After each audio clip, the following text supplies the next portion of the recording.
Yo, what's up guys, this is Mike. Either it looks like I did a workout or I just jumped into the pool. And I actually just did the workout. This video is gonna be talking about the 8 exercises that are really good for muscle building for beginners to do because they're easy to learn. So this video is gonna be showing you how to do each one of the exercises with good form and making sure that you're contracting the right muscles. If you wanna go ahead and get right to the workout, click the link right here on my right and go to that video where we just knock out the workouts. So we have 8 exercises.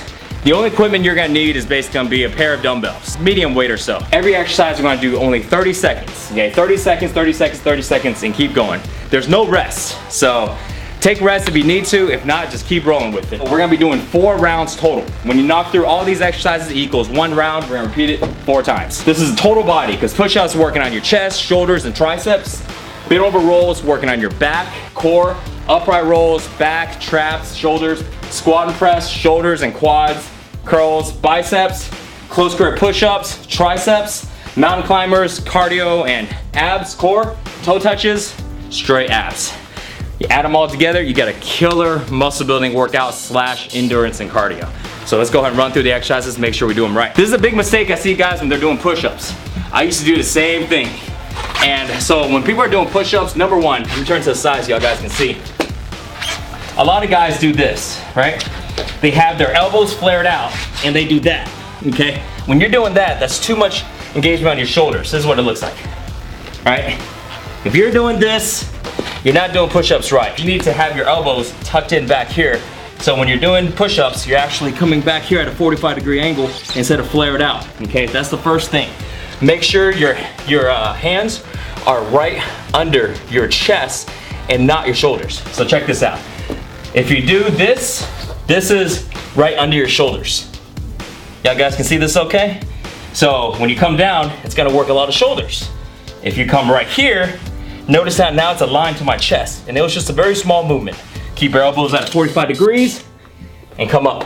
Make sure that your body is flat like a board, okay? So no slouching your back like this and no popping your butt up like this. Next thing, bent over rolls. The key thing on a bent over roll, I'm gonna turn to the side again, is making sure you don't round your back.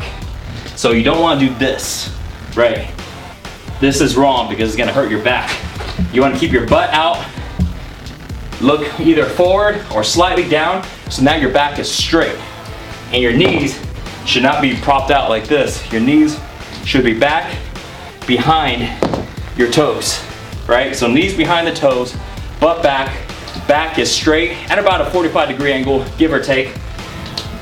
From here, nothing else should move. You should have very, very small movements in everything besides your arms.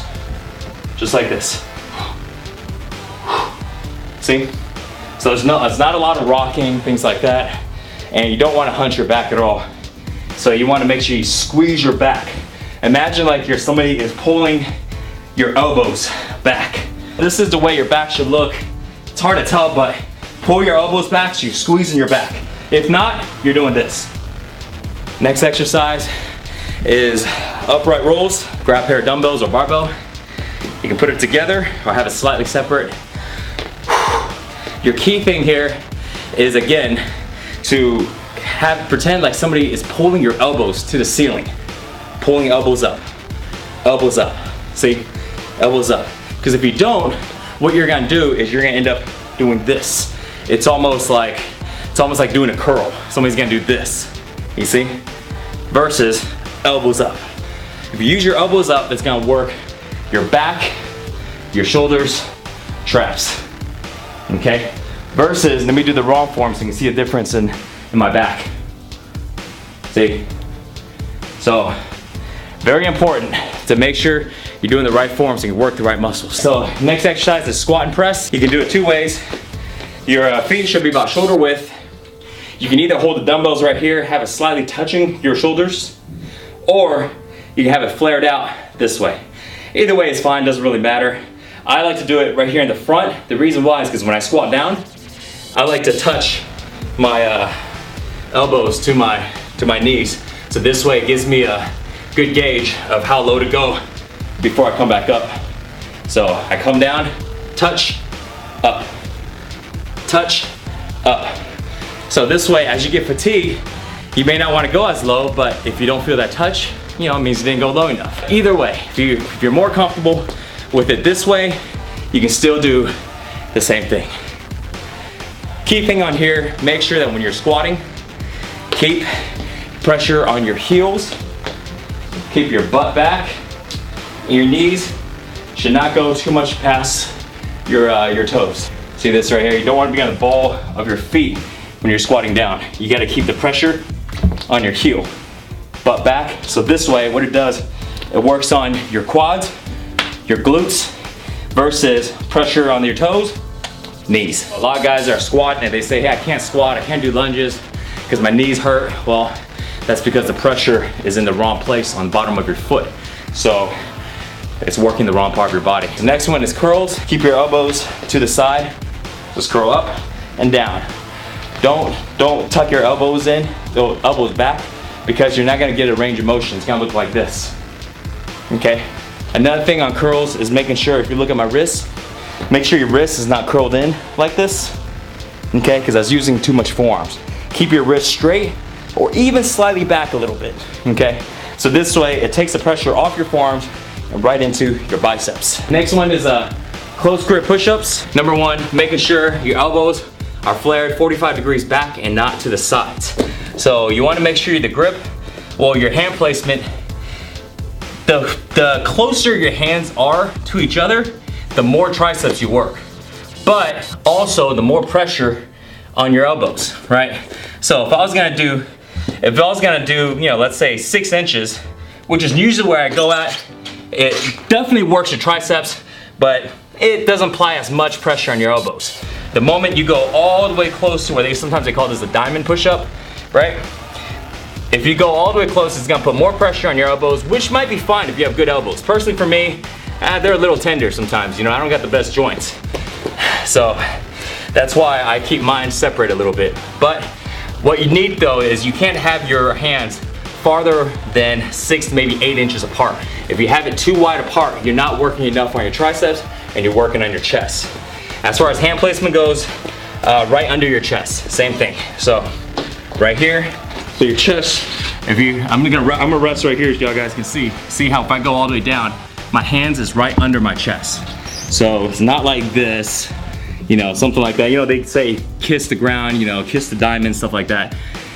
You can, but I personally don't like that because that's just too much pressure on your elbows. Okay, so we got mountain climbers and then toe touches. Mountain climbers, really easy. I'm turning to the side.